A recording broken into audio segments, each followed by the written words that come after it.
You guys inside the CEO Society requested it, so this week let's talk about limiting beliefs. I want to talk about limiting beliefs not just around the concept of success, but about money in general. So first, to kick this topic off, I want to start by explaining what limiting beliefs are and how those kinds of thoughts hold people back in terms of finances, in terms of success, and in terms of just reaching the goals that you set out for yourself, because really it impacts all of this.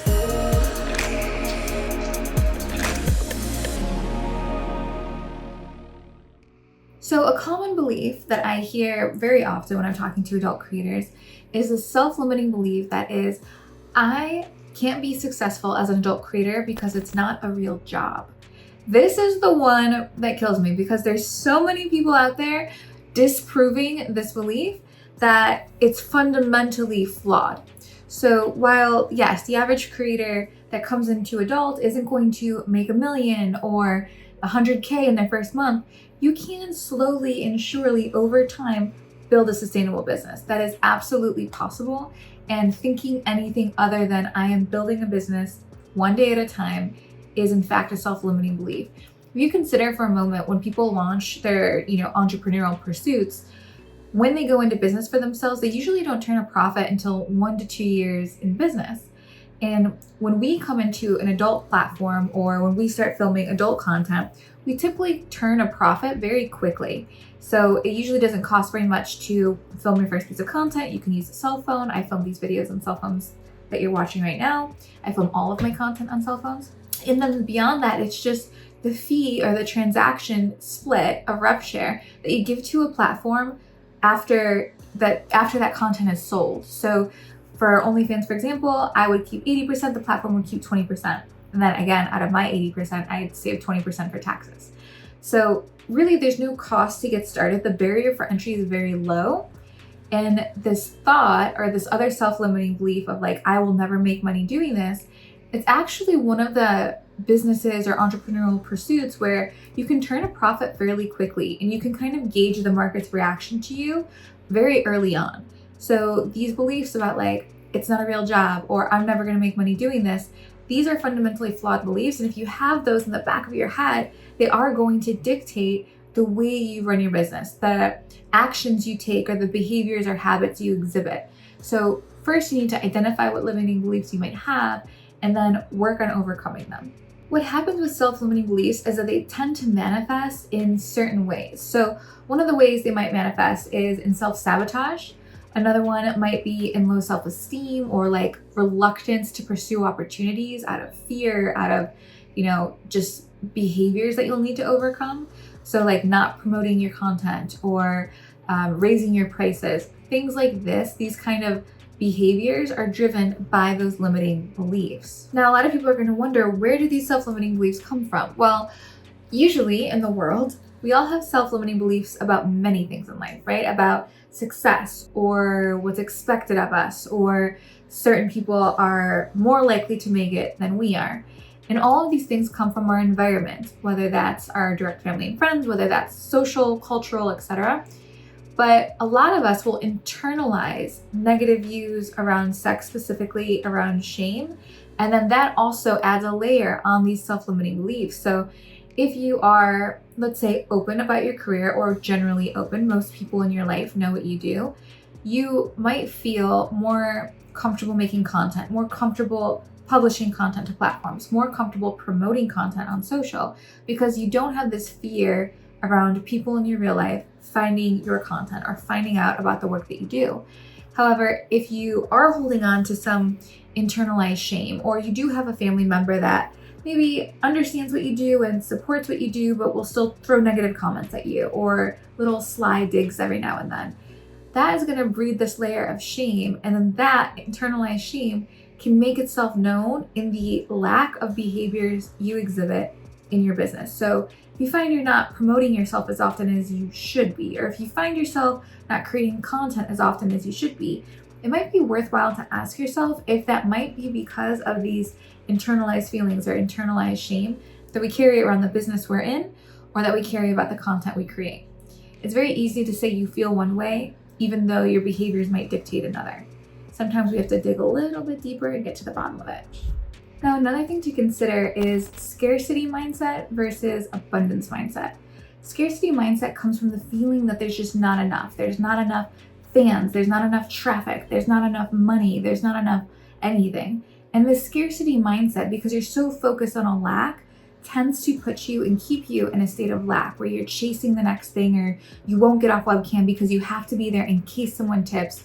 And it's just this cycle of endless, exhaustion and burnout and fatigue, and also just this on the go, run, you're missing out kind of sensation. So when it comes to a scarcity mindset versus an abundance mindset, you really have to operate from abundance and understand the fact that there's so much out there for everyone. So even with the business I'm in, with SWCEO, there's so many other educators in the adult space. There's so many other creators who have different lenses and different experiences that I don't have to offer. It doesn't mean they're taking from me. We all have stuff to offer. We're all bringing value to the space. And I think that once you really figure out that at the very top, people are collaborating and they're not competing, that's kind of a huge unlock, because you realize if you're not competing and you are collaborating, it's because there's abundantly so much to go around. So there's no shortage of fans, there's no shortage of niches, there's no shortage of traffic, there's no shortage of money, there's no shortage of any of that out there in the world. It's just about carving out the piece for you and focusing on how you do that.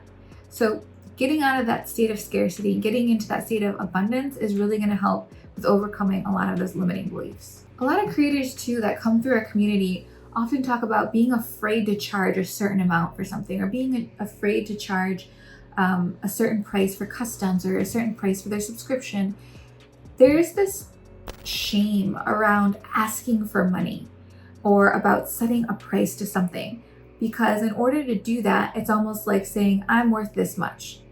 And people are very uncomfortable having that conversation or making that statement. But the reality is the market decides what things are worth.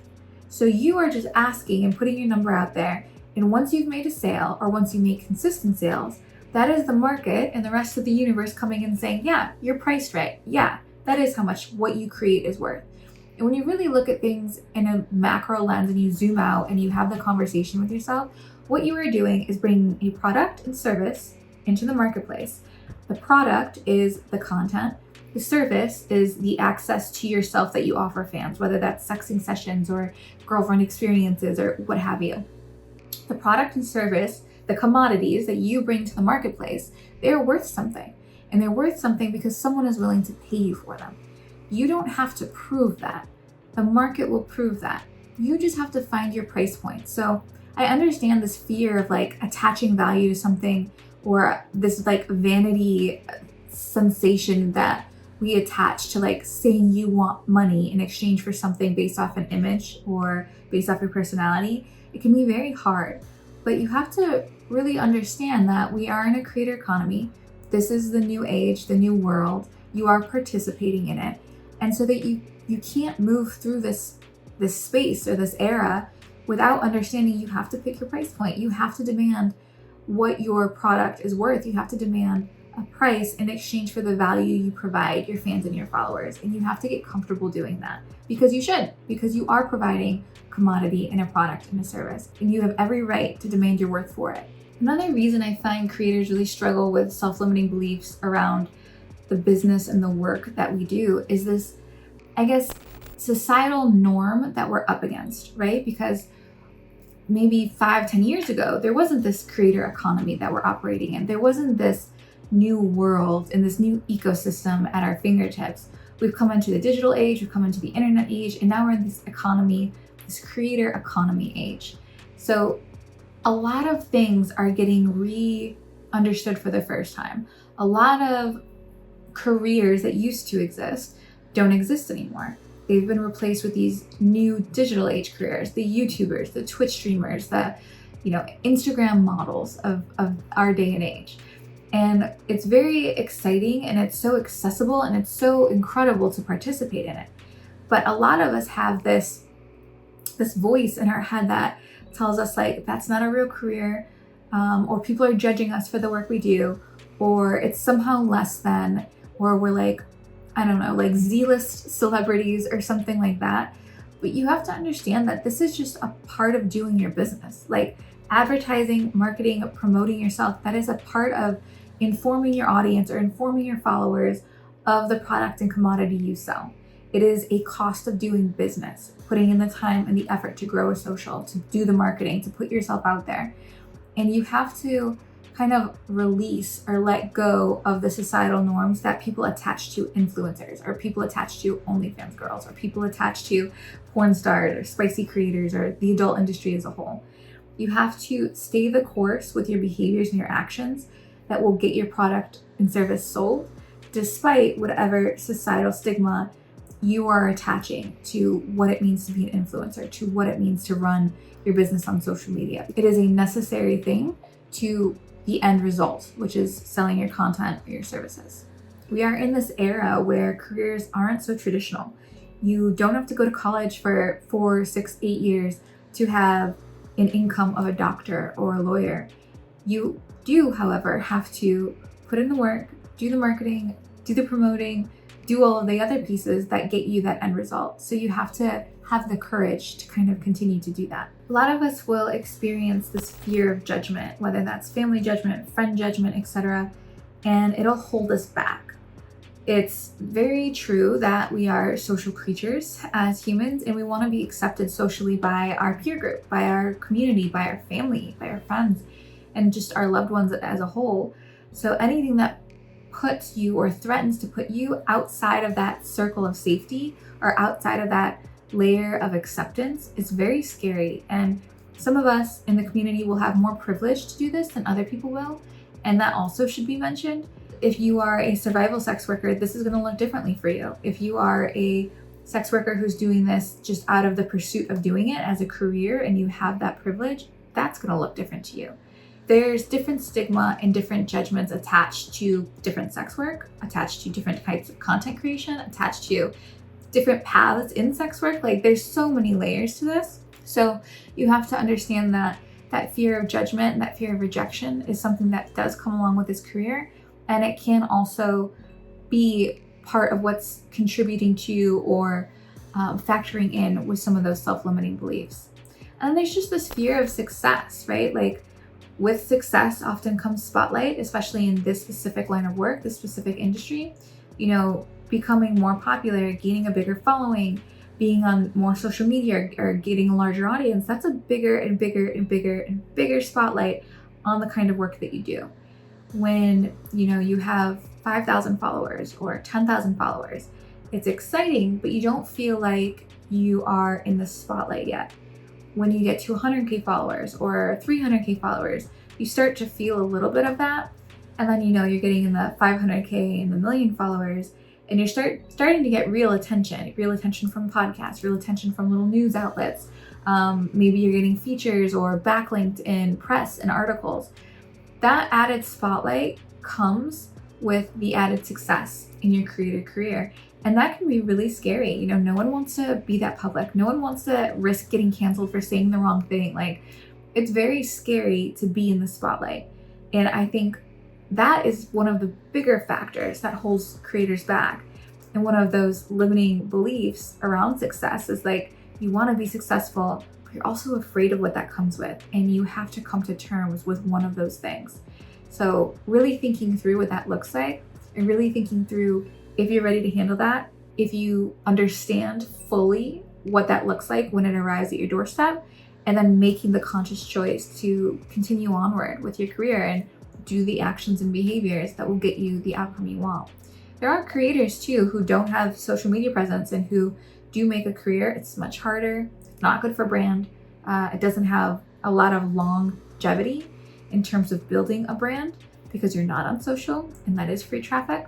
But it can be done, so also don't think that this is the only way. There are other ways, people have done it. The last thing I want to talk about is just income plateaus. Like, everyone thinks that when they hit a plateau income-wise, they have peaked, or that's the highest level they can reach.